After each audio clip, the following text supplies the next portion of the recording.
తెలంగాణ రాష్ట్ర ప్రభుత్వం 2027లో జరిగే గోదావరి పుష్కరాలను మహా కుంభమేళా తరహాలో నిర్వహించేందుకు సన్నద్ధమవుతుంది.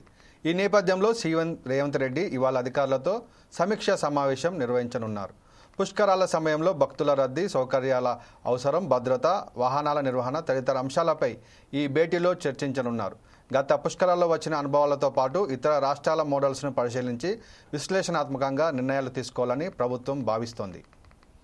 ఈ ఏడాది ప్రారంభంలో ఉత్తరప్రదేశ్లోని ప్రయాగ్రాజ్లో జరిగిన మహాకుంభమేళ ఏర్పాట్లను తెలంగాణ అధికారుల బృందం పరిశీలించింది. అక్కడి నిర్వహణ, భక్తుల ఏర్పాట్లపై అధ్యయనం చేసి నివేదిక రూపొందించింది. ఇప్పుడు ఆ నివేదిక ఆధారంగా గోదావరి పుష్కరాలకు సంబంధించిన ప్రణాళికలను రూపొందించనున్నారు. ఘాట్ల నిర్మాణం, శుభ్రత, తాత్కాలిక ఆసుపత్రులు, గదుల ఏర్పాట్లు, సమాచార కేంద్రాల ఏర్పాటు వంటి అంశాలపై ప్రత్యేక దృష్టి పెట్టనున్నారు.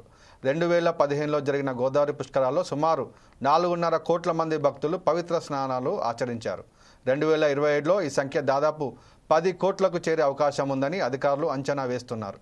భక్తుల సంఖ్యను దృష్టిలో ఉంచుకొని ప్రణాళికాబద్ధంగా ముందస్తు ఏర్పాట్లు చేయాలని సీఎం ఆదేశించినట్లు సమాచారం. మరింత సమాచారం ఫోన్లో లెనిన్ అందిస్తారు. లెనిన్, చెప్పండి. తెలంగాణ రాష్ట్ర ప్రభుత్వం 2027లో జరిగే గోదావరి పుష్కరాలను మహాకుంభమేళ స్థాయిలో నిర్వహించేందుకు సన్నద్ధమవుతుంది. ఈ నేపథ్యంలో ముఖ్యమంత్రి రేవంత్ రెడ్డి ఈ రోజు అధికారులతో అయితే సమీక్ష సమావేశం నిర్వహించనున్నారు.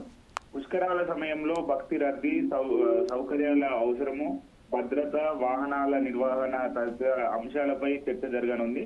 గత పుష్కరాల్లో వచ్చిన అనుభవాలతో పాటు ఇతర రాష్ట్రాల ఏదైతే మోడల్స్ ను ఏదైతే పరిశీలించి విశ్లేషణాత్మకంగా నిర్ణయాలు అయితే తీసుకోవాలని ప్రభుత్వం అయితే భావిస్తుంది.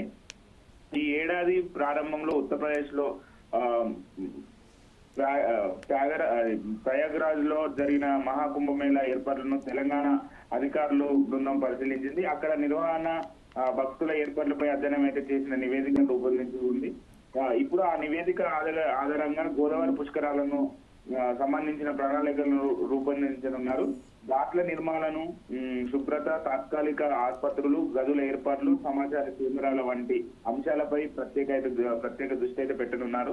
అయితే మనం చూసుకున్నట్లయితే 2015లో జరిగిన గోదావరి పుష్కరాల్లో సుమారు 4.5 కోట్ల మంది భక్తులైతే ప్రవిష్ట స్నానాలు ఆచరించగా 2020లో ఈ సంఖ్య దాదాపు 10 కోట్లకు చేరే అవకాశం ఉందని చెప్పేసి అధికారులు అయితే అంచనా వేస్తున్నారు. భక్తులు పెరుగుతున్న సంఖ్యను దృష్టిలో ఉంచుకొని ప్రణాళికబద్ధంగా ముందస్తు ఏర్పాట్లు చేయాలని సీఎం అయితే ఆదేశించినట్లు సమాచారం. అయితే అంతర్జాతీయ ప్రయాణాలతో పుష్కరాలను నిర్వహించాలన్న లక్ష్యంతో ప్రభుత్వం అయితే ముందుకు సాగుతుంది. ప్రసన్న. Thank you, Lenin.